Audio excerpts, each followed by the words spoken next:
Apollo medics super speciality hospital में चिकित्सकों ने सफलतापूर्वक एक अत्यंत जटिल और दुर्लभ न्यूरो इंटरवेंशनल प्रक्रिया इंट्राक्रेनियल कैथेटर डायरेक्टेड थ्रोम्बोलिसिस कर 2.5 साल की बच्ची की जान बचाई। ये उन्नत मस्तिष्क प्रक्रिया उत्तर प्रदेश में पहली बार की गई।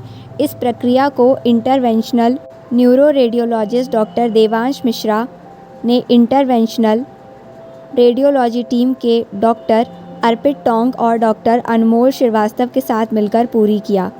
बच्ची को अचानक बेहोशी, हाथ पैरों में लकवा जैसे लक्षण और बार बार बेहोश होने की स्थिति में गंभीर हालत में अस्पताल लाया गया था।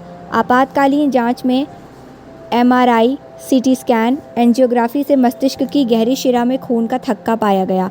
इस स्थिति को सेरेब्रल वेनस थ्रोम्बोसिस कहा जाता है, जो समय पर उपचार न मिलने पर गंभीर मस्तिष्क को गहरे नुकसान या मृत्यु का कारण बन सकती है। सही समय पर इंट्राक्रेनियल कैथेटर डायरेक्टेड थ्रोम्बोलाइसिस करने का फैसला। बाल रोग विभाग की टीम ने प्रारंभ में स्टैंडर्ड इलाज शुरू किया, जिसमें डॉक्टर सिद्धार्थ कुंवर, डॉक्टर सिद्धार्थ और डॉक्टर निशांत गोपाल शामिल रहे। लेकिन स्थिति की गंभीरता और सीमित सुधार को देखते हुए चिकित्सकों ने इंट्राक्रेनियल कैथेटर डायरेक्टेड थ्रोम्बोलाइसिस करने का फैसला किया। इतनी कम उम्र के मरीज में ये प्रक्रिया दुर्लभ मानी जाती है। प्रक्रिया के दौरान पैर में एक छोटा छेद कर सूक्ष्म कैथेटर डाला गया और उसे रक्तवाहिकाओं के माध्यम से मस्तिष्क की प्रभावित गहरी शिरा तक सावधानीपूर्वक पहुंचाया गया। इसके बाद थक्का खोलने वाली दवा सीधे उसी स्थान पर दी गई। 4 दिनों तक लगातार निगरानी के साथ सीटी स्कैन और एंजियोग्राफी की गई, जिसके बाद थक्का पूरी तरह घुल गया। इसके बाद बच्ची को इंटेंसिव केयर में रखा गया। धीरे धीरे वेंटिलेटर से हटाया गया। विशेषज्ञ चिकित्सा देखरेख जारी रही। लगभग 3 सप्ताह के उपचार के बाद उसे स्थिर अवस्था में छुट्टी दे दी गई।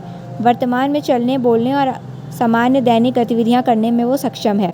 डॉक्टर देवांश मिश्रा ने कहा कि मस्तिष्क की गहरी शिराओं में खून का थक्का बनना बच्चों में अत्यंत गंभीर और जानलेवा स्थिति होती है। इस प्रकार की प्रक्रिया अंतर्राष्ट्रीय चिकित्सा लिटरेचर में भी बहुत कम दर्ज है और उत्तर प्रदेश में ये पहला मामला है। उन्होंने बताया, बच्ची APLA सिंड्रोम से ग्रसित थी, जो एक आनुवांशिक स्थिति है और इसमें खून के थक्के बनने की प्रवृत्ति अधिक होती है। संक्रमण और डिहाइड्रेशन के कारण स्थिति और बिगड़ गई। समय पर हस्तक्षेप न किया जाता तो उसे बचाना संभव नहीं था। देश में दर्ज पीडियाट्रिक स्ट्रोक का ये पहला मामला अब राष्ट्रीय स्तर पर चर्चा का विषय बन गया।